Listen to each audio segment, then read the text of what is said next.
நேரிலேயோ phone மூலமாக WhatsApp பிற வழிகள் மூலமாக தங்களுக்கான ஜாதக பலனை முறையாக பெற்றுக்கொண்ட அனைத்து நண்பர்களுக்கும் நன்றி தெரிவித்துக் கொள்கின்றேன். இந்த பதிவில் நாம் பார்க்க இருப்பது போன பதிவினுடைய நீட்சியாக தொடர்ச்சியாக இந்த பதிவை பார்க்கின்றோம். அதாவது சந்திரனுக்கு நட்பு கிரகங்கள் எவை எவை, சந்திரனுக்கு பகை தரும் எனிமி பிளானட் எவை எவை, சம கிரகங்கள் எவை என்பதையெல்லாம் நாம் இந்த பதிவின் மூலம் பார்க்க இருக்கின்றோம். அதை எப்படி கண்டுபிடிப்பது என்று பார்க்கும்போது அதற்கு விதி, நைசர்கிக விதி. அதாவது ஒரு கிரகத்தின் மூலத்திரிகோண ராசியை எடுத்துக்கொள்ள வேண்டும். இப்போ சந்திரனுக்கு மூலத்திரிகோண ராசி ரிஷபம். அந்த சந்திரனில் ரிஷப ராசியிலிருந்து அதை 1ஆம் வீடாக வைத்துக்கொண்டு எண்ணி வர 2, 4, 5, 8, 9, 12 போன்ற வீட்டின் அதிபதிகளை நாம் எடுத்துக்கொள்ள வேண்டும். அதே போல சந்திரன் உச்சம் பெறுகின்ற ராசியுடைய அதிபதியும் எடுத்துக்கொள்ள வேண்டும். இப்படி வரிசையாக நாம் எடுத்துக்கொள்ள வேண்டும். இதில் 2 முறை வரக்கூடிய கிரகங்கள் சந்திரனுக்கு நட்பு கிரகங்களாகும். ஒரு முறை வரக்கூடிய கிரகங்கள் சம கிரகங்களாகும். இந்த வரிசைப்படுத்தக்கூடிய அதிபதிகளில் வராத கிரகங்கள் பகை கிரகங்களாகும். இந்த அடிப்படையில் நாம் சந்திரனுடைய மூலத்திரிகோண ராசி ரிஷபம், அதற்கு 2வது ராசி மிதுனமாகும், அதற்கு அதிபதி புதன். அதற்கடுத்து 4வது ராசிக்கு சிம்மம், அதற்கு அதிபதி சூரியன். 5வது ராசிக்கு கன்னி, அதற்கு அதிபதி புதன்.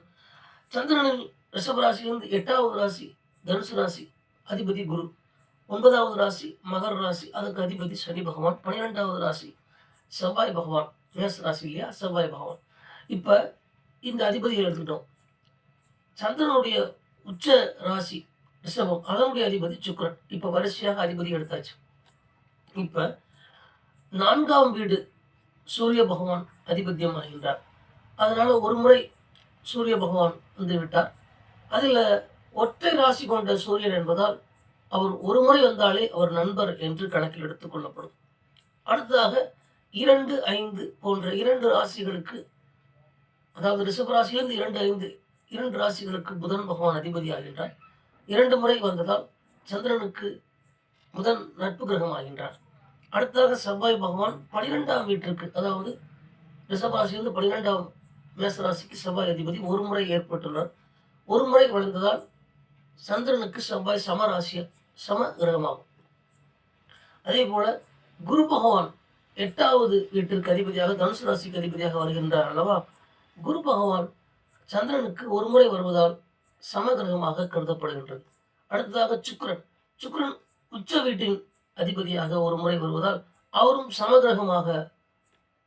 அடுத்ததாக சனி பகவான் 9ஆம் வீடு, 9ஆம் வீட்டிற்கு அதிபதியாக சனி பகவான் ஒரு முறை இந்த லிஸ்ட்ல வர்றதுனால சனி பகவான் சந்திரனுக்கு சமமான கிரகமாகும். இங்கே கவனித்தீர்கள் என்றால் தெரியும், சந்திரனுக்கு பகை கிரகங்கள் என்று எதுவுமே வரவில்லை. இதனாலேயே சந்திரனுக்கு அச்சத்ரு என்று ஒரு சிறப்பு பெயர் உண்டு.